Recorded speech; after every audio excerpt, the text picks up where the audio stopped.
Precisamente con Luis Miguel Castilla. Él es director ejecutivo de Evidenza Instituto y también exministro de Economía y Finanzas de nuestro país. ¿Qué tal? Bienvenido. Gracias por acompañarnos. Gracias, Maritza, por la entrevista. Para empezar, me quedo con los dos pilares, ¿no? Seguridad y economía. ¿Son los pilares que se han estado abordando en toda la gestión de Boluarte o se podría decir que recién le están poniendo foco, bueno, ya con este gabinete? A ver, creo que es una continuidad. De hecho, hace incluso una invocación a la política de gobierno que se aprobó en el gabinete anterior.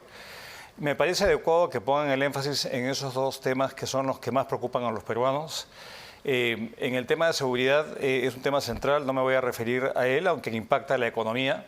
Y en aspectos económicos, ciertamente le ha puesto el énfasis en la inversión privada, en proyectos con nombre y apellido, en adjudicaciones que son positivas de obras de infraestructura. Proinversión nuevamente está retomando el liderazgo, ha adjudicado un puerto recientemente, va a adjudicar un proyecto muy importante para Lima el día de mañana, se supone. La minería ha sido puesta de relieve. Entonces, creo que es un discurso convencional que toca todos los temas sensibles. Ahora, lo más novedoso, entre comillas, ha sido el pedido de facultades legislativas, cosa que es novedoso, pero que es un poco quizás raro porque hace menos de un año se pidió. Exacto, eso es lo que le iba a preguntar, ¿no? También el Ministerio de Economía y Finanzas había pedido también sus facultades al Congreso. Meses atrás se había avanzado, pero ¿qué tan necesario quizás sea estas nuevas facultades que ahora están solicitando con este gabinete?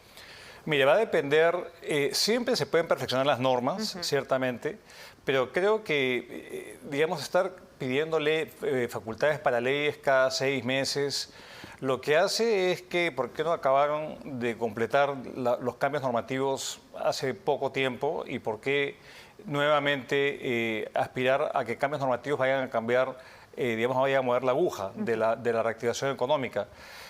Los puntos están bien puestos, creo yo, en general, con el escaso detalle de lo que ha anunciado el Premier. Creo que va a tocar revisar el proyecto de ley de delegación para saber precisamente qué cambios quieren hacer, pero nuevamente esto ya se hizo. Si uno ve los dos temas centrales que inspiró que el exministro Contreras solicitara facultades son exactamente los mismos.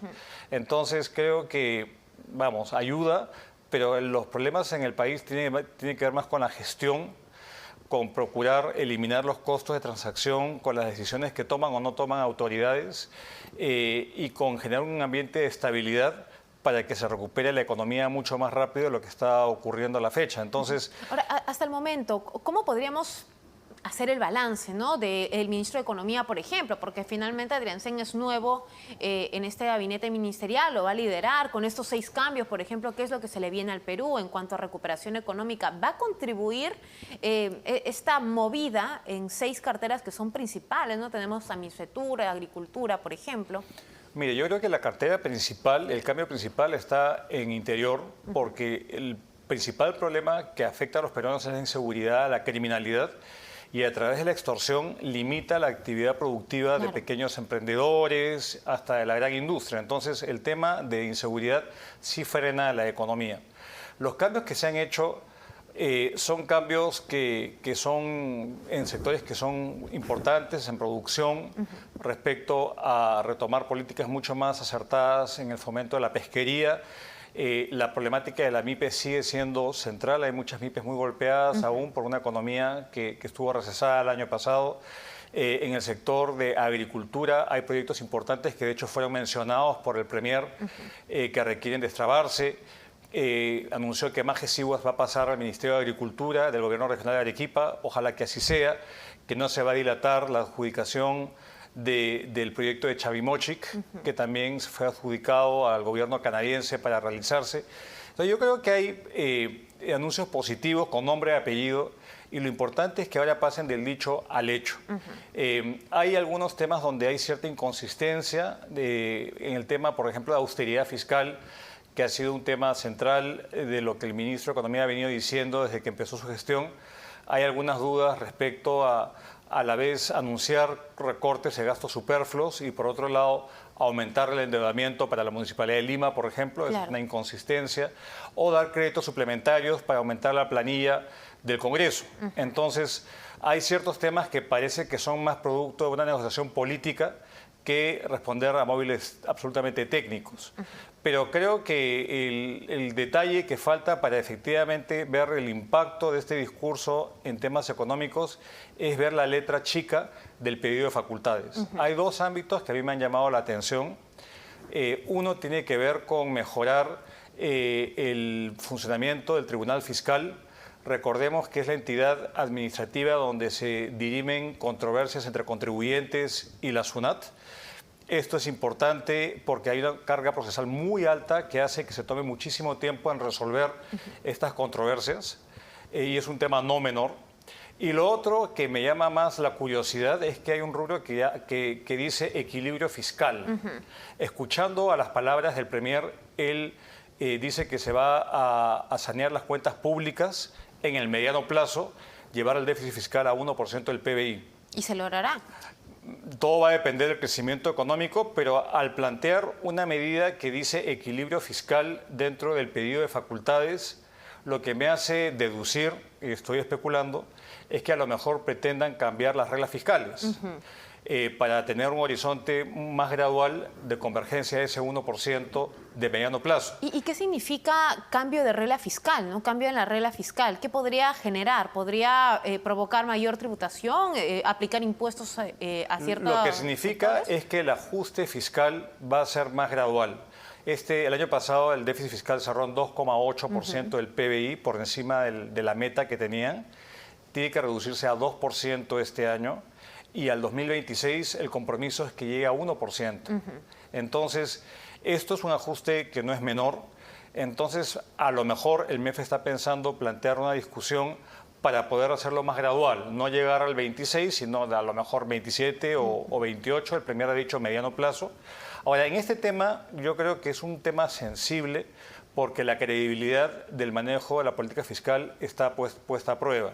¿Y esa responsabilidad solo recae en el MEF o hay otro sector que podría también influir? No, eso es responsabilidad del Ministerio de Economía, pero una discusión mucho más abierta que se explique por qué, si quisiéramos modificar eso, si ese fuese el caso, debe involucrar la participación del Consejo Fiscal, de expertos en la materia, y explicar, bueno, ¿por qué es esto? ¿Es para efectivamente no perjudicar la recuperación económica o es para tener más margen de gasto fiscal? Si fuese lo primero, es entendible. Si fuese lo segundo, sería más cuestionable porque, digamos, se sabe que este gobierno es débil y necesita el apoyo del Congreso. Y una forma como darle apoyo es a través de partidas presupuestarias. Claro.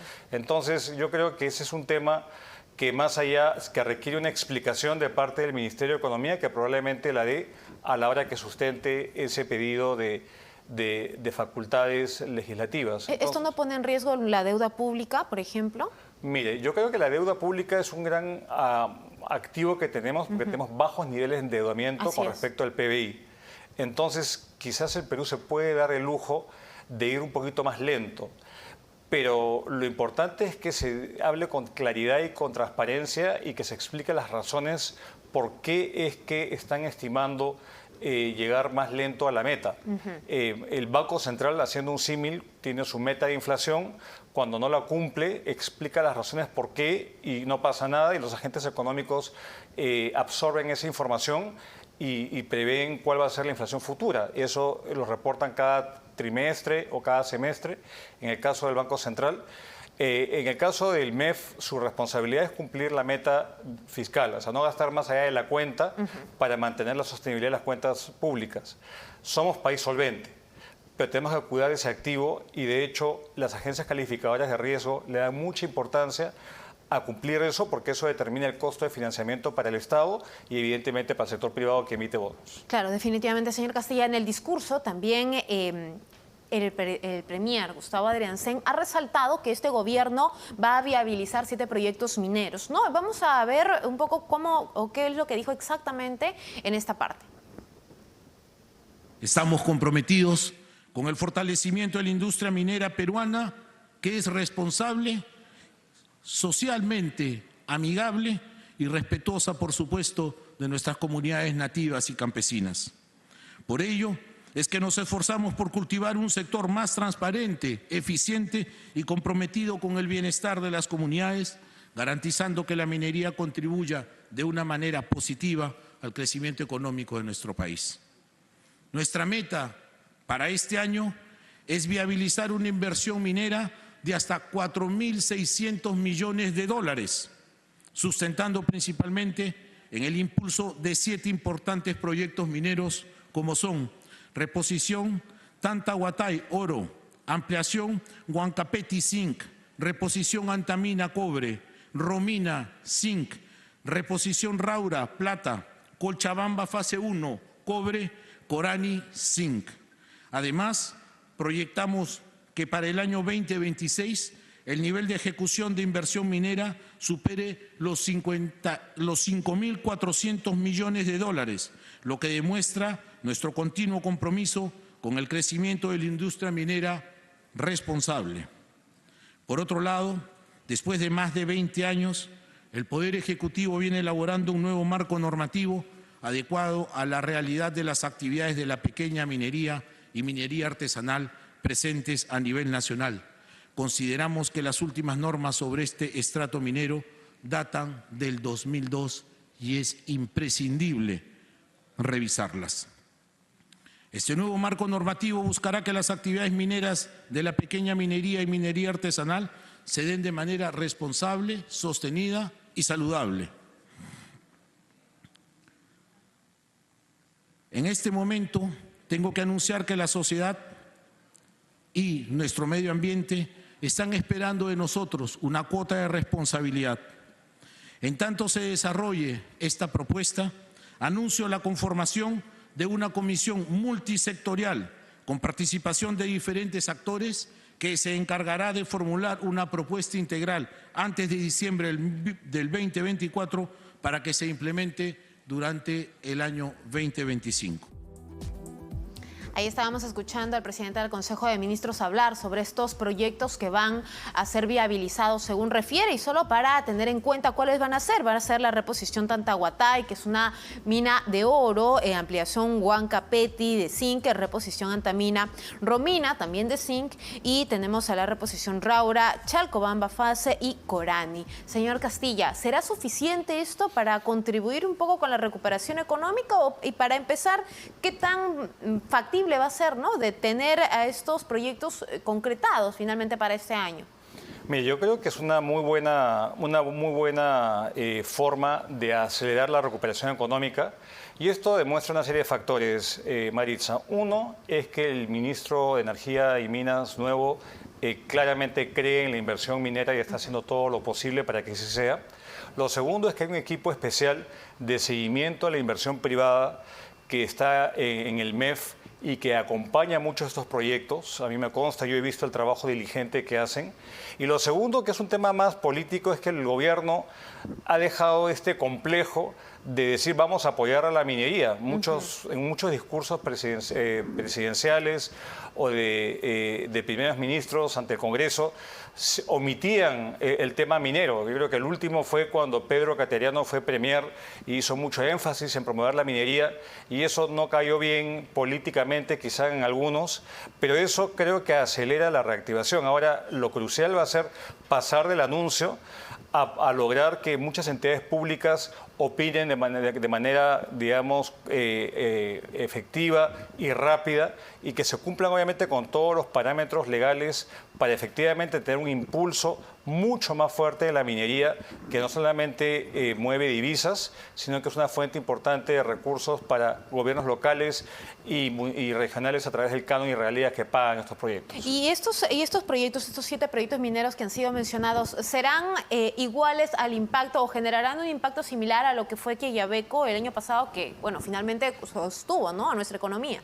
Bueno, creo que la suma de todos estos proyectos, que creo que es poco menos de 5.000 millones, es la suma de un solo proyecto. Quellaveco en su fase de inversión fue de 5.000 millones de dólares y acá son 6, 7 proyectos. Lo que urge en el país es tratar de viabilizar megaproyectos como teníamos en el pasado. Siempre ha habido uno muy grande que ha movido al sector.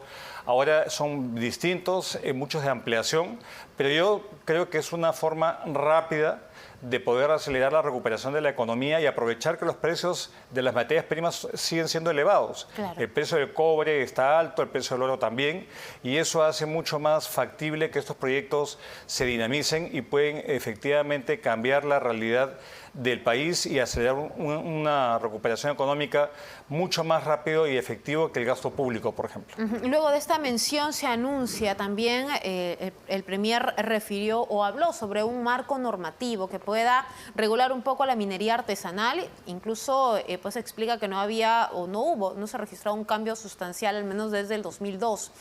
¿Por dónde o cómo debe ser guiado este marco normativo, ¿no?, para reducir este problema que finalmente afecta también?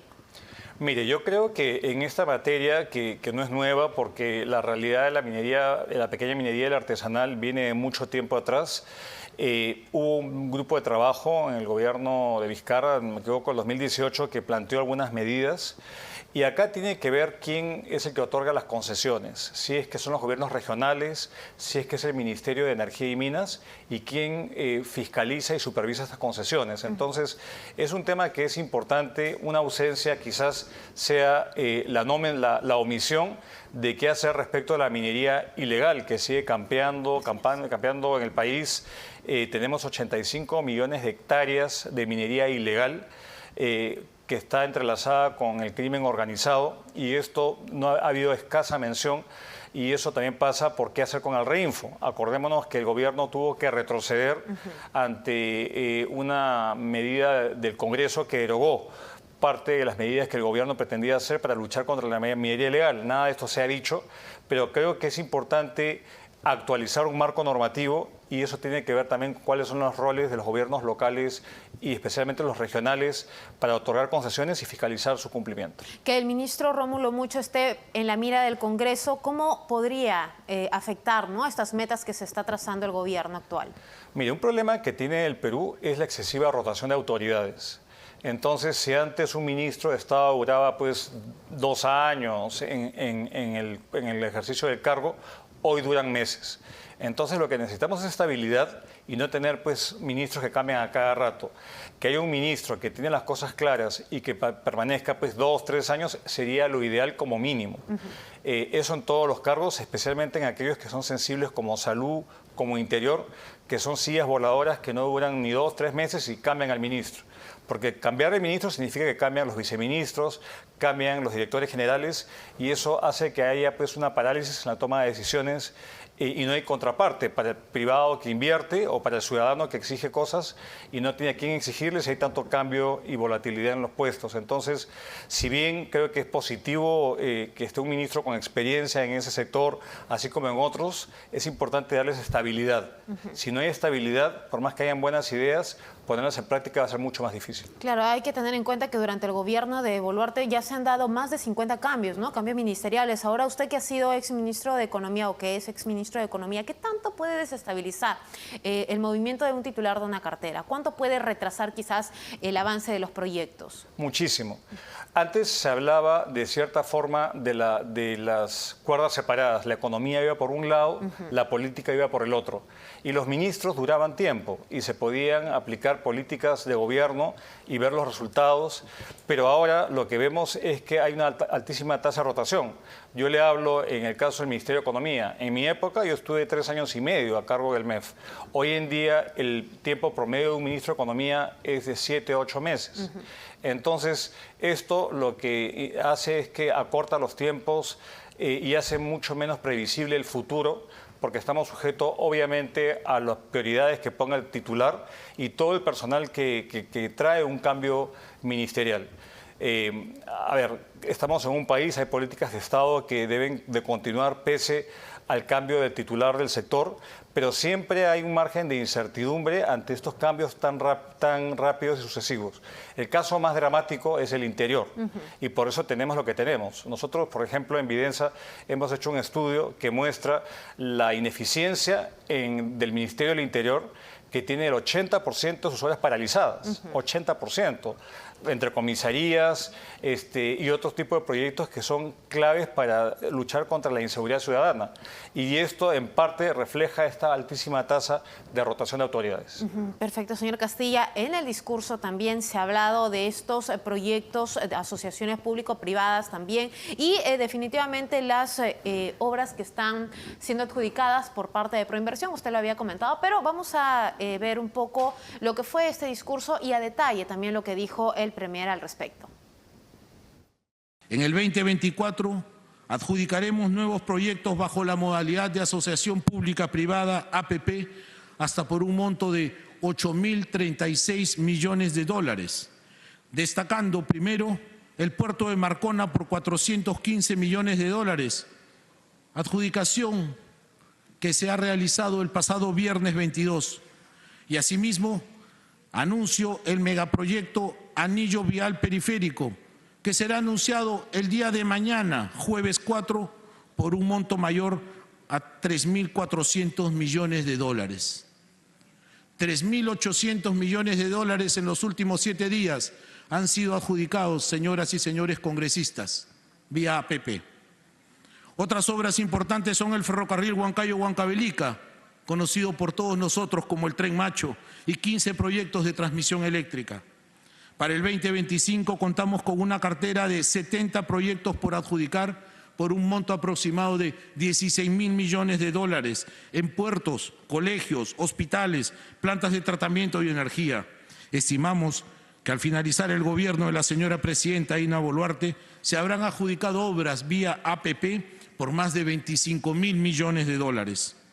Para ello, es primordial mejorar y consolidar las reglas aplicables a todas las fases de los proyectos de APP y también de los proyectos activos, así como fortalecer a las entidades involucradas en la ejecución de estos proyectos.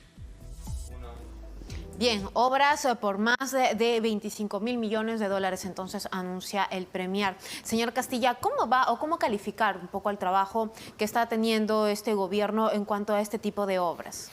Bueno, finalmente se está reactivando el proceso de concesiones después de un largo letargo donde no se adjudicaba nada. Es positivo lo que ha dicho el Premier. Ahora, hay que tomar en cuenta que tenemos una brecha de infraestructura enorme, que es de más de 350.000 millones de soles según la OSD. Y muchas veces los problemas comienzan después de la adjudicación. Es bien importante adjudicar, pero es importante cumplir con los compromisos que el Estado asume. Por ejemplo, si se va a hacer una carretera y no se tiene los predios saneados porque no se ha expropiado o no se ha movido a la población o hay interferencias debajo de la tierra, eso tiende a generar incumplimientos que finalmente se derivan en arbitrajes que el Estado pierde. De hecho, el Estado ha perdido hace poco un arbitraje en contra del operador de la línea 2 del metro por retrasos en darle el predio a tiempo. Un tema adicional que creo que es importante abordar para que todo esto efectivamente se materialice más allá del anuncio retórico es que tenemos un problema que se está minando la seguridad jurídica en el país. Tenemos casos notorios donde carreteras por peajes están hoy día siendo politizadas por decisiones, digamos, de ciertos estamentos del país y eso desalienta la entrada de postores calificados a estas concesiones. Ojalá que mañana que se adjudica el anillo vial periférico en Lima, que tiene mucho tiempo en gestación, hayan postores de alto nivel y efectivamente se concrete esa inversión. Lo importante es ir más allá de la adjudicación a finalmente tener la ejecución y la culminación de esa obra para que beneficie pues, a muchos peruanos que hoy día adolecen de servicios básicos insuficientes. Y con respecto a este tema, el gobierno, el Ejecutivo en este caso, ¿tiene la capacidad de bloquear este tipo de amenazas que estamos viendo, como la que usted había mencionado con el tema de peajes? Porque no hemos visto una posición clara, ¿no? O simplemente dan recomendaciones, pronunciamientos, recomendaciones, pero tampoco es que sea una posición fuerte. Claro, no es fuerte porque probablemente sea un gobierno que no tiene mucha fortaleza política y no quiere pues, pelearse, me imagino, con el alcalde de Lima o con la población y le rehúye la conflictividad social. Entonces, creo que es sintomático de un gobierno que tiene muy limitada capacidad de injerencia en lo político, al carecer de bancada en el Congreso y por todos los problemas que lamentablemente padece la presidenta y muchos de sus miembros. Entonces, obviamente no hay mucho que pueda hacer, pero sí es importante no ceder a las presiones, cosa que yo estoy viendo, y tener pues una palabra firme. Los inversionistas escuchan lo que dice la presidenta, escuchan lo que dice el ministro, y yo veo que en este tema han estado un tanto timoratos, probablemente por la necesidad de conseguir el voto de confianza del Congreso y por sostenerse en el poder hasta el 2026. Un punto importante a destacar en el discurso de investidura es este tema del flagelo de la corrupción. El premier había mencionado mucho esto y bueno, desde el fin de semana, en realidad desde hace varios días ya, pero sobre todo desde el fin de semana, la presidenta nuevamente está en el ojo de la tormenta debido al allanamiento. ¿Cuánto va a impactar esto en nuestra recuperación económica, en la estabilidad del país, la posición de la presidenta y toda la atmósfera que se ha creado al respecto en cuanto a los relojes Rolex? Mire, yo creo que hay dos temas que son centrales. Uno es que el foco no está puesto en lo importante que es resolver los problemas de los peruanos, sino en resolver los problemas judiciales de la presidenta. Y lo otro es que la imagen internacional del país se ve perjudicada. Este año vamos a ser país sede de la PEC y lo que sale afuera no es los proyectos de inversión o lo que el país está avanzando en distintas materias, sino en los escándalos de esta naturaleza. Entonces, creo que toda persona y todo funcionario se debe respetar su debido proceso, que se investigue, pero creo que la forma como esto se ha estado manejando, digamos, dista de pintarnos como un país serio, donde hay instituciones que funcionan. Yo creo que ha sido un tanto, digamos, muy mal manejada toda la situación de la presidenta, de no encarar y dar la cara a tiempo, y una sobrereacción quizás de la Fiscalía. Pero, en fin, yo creo que lo importante es esclarecer y tomar las medidas para que esto no se repita, porque lo que se hace con una mano promoviendo la inversión en foros internacionales se borra con la otra, con este tipo de episodios tan lamentables que hemos visto en el país últimamente. ¿Y con este escenario conseguirá el voto de confianza el gabinete de Adriancén? Me da la impresión que tiene los votos, pero probablemente no sean gratis. Probablemente hayan tenido que negociar o ministerios, como parece ser el caso en algunos rubros, o proyectos, o ya lo veremos más adelante. Porque lo que es cierto es que este Congreso no da nada gratis y probablemente este pacto que hay entre el gobierno y un segmento del Congreso se mantenga para que los dos lleguen hasta el 2026. Perfecto, le agradecemos mucho por esta entrevista. Luis Miguel Castilla, director ejecutivo de Evidencia Instituto y también exministro de Economía, analizando un poco el discurso de investidura del presidente del Consejo de Ministros.